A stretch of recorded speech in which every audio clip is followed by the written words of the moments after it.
Hello everyone, welcome back to Ninetale Hobbies. We're going to do a little bit of a format change and see how that goes. I haven't been putting out videos the way that I was hoping to, mostly because of analysis paralysis and thinking that the content wasn't good enough and just not being overly satisfied.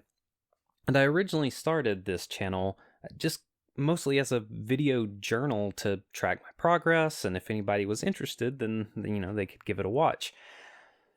So I'm still going to be doing nicer videos, still going to be doing things that are more in depth, but I want to do a weekly video journal just to get some more content out and kind of show what I've been doing during the weeks with my live streams and the process behind of what I'm doing.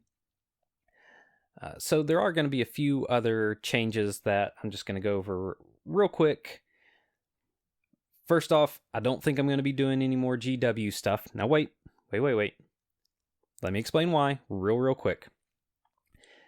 In my experience, when a company gets the type of press that GW has, both good and bad, it's usually about 10 times more worse when you're actually working for the company, but you stay with them because of loyalty, because it's a cool job, and you enjoy doing what you're doing or the idea of what you're doing more so than actually enjoying working for the company.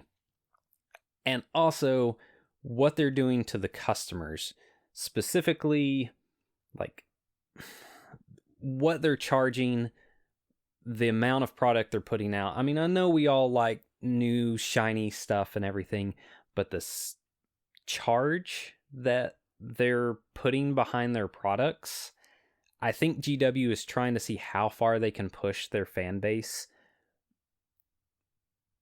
before it breaks. That's just my take on it. If they change their practices, I will straight up go back to painting some GW stuff. I still got the Dominion box. I don't know. I feel like I kind of got suckered into it and was buying into the hype and everything. And I originally, when I first started painting, was like, I'm going to stay with the small companies and do their stuff. And that's going to be the focus of the channel. And I kind of want to get back to that. That being said, I found a new company to replace the Warcry game that I touted so heavily. Warcry is still an amazing game.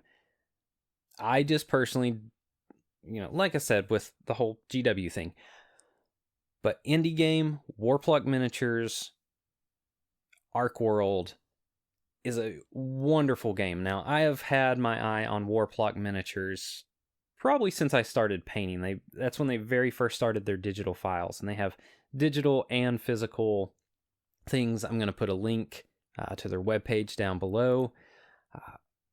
But yeah, that's what I'm going to do battle reports on, and that's actually what I painted this week is their Goblin Warband.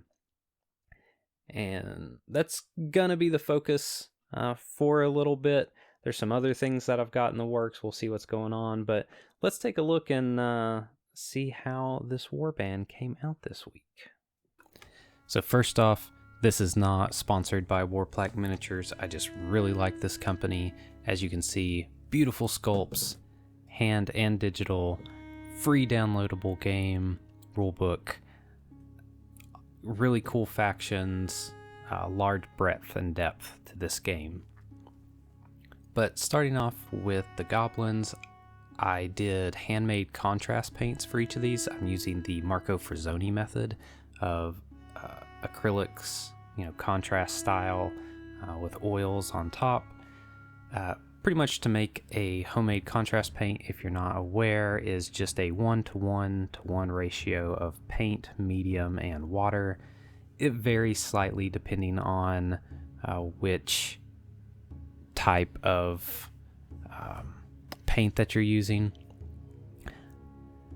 And yeah, just very basic blue, black, leather, brown, nothing special. You can use any colors of these that you want. I did the tongues and the ears with a pink just to draw attention up to the face. And the eyes I decided just to keep solid white. I could have done pupils, but for some reason just the solid white seemed appropriate for these minis.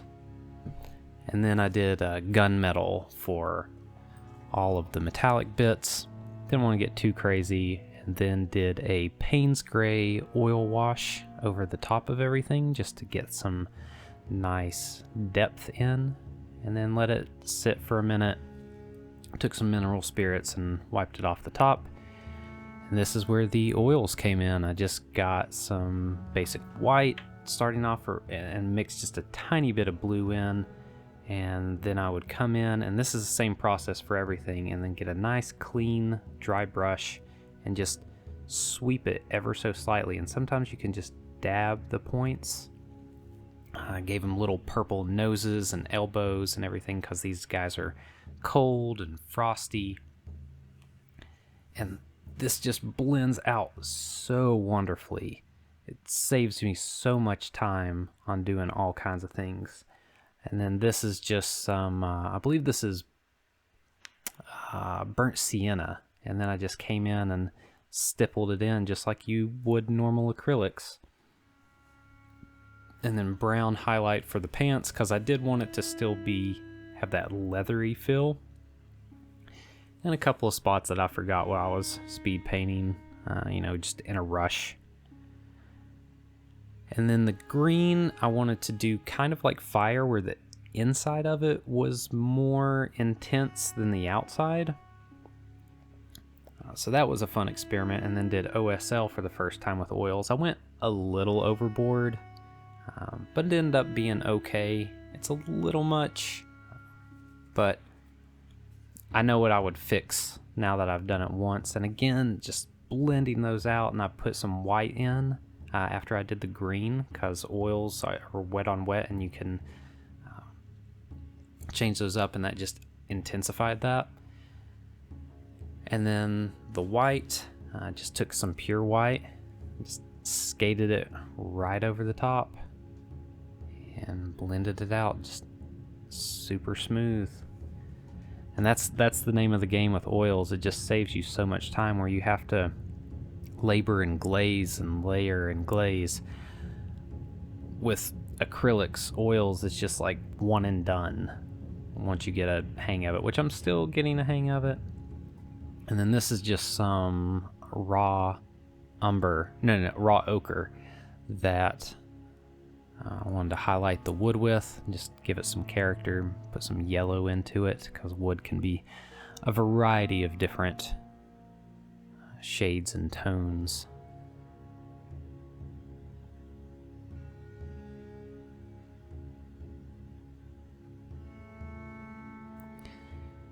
And the last little bit I wanted to do on the metallics, I just took some really transparent blue. This is like French ultramarine. Did a real thin layer on that and blended it out just to give it kind of more of that still look.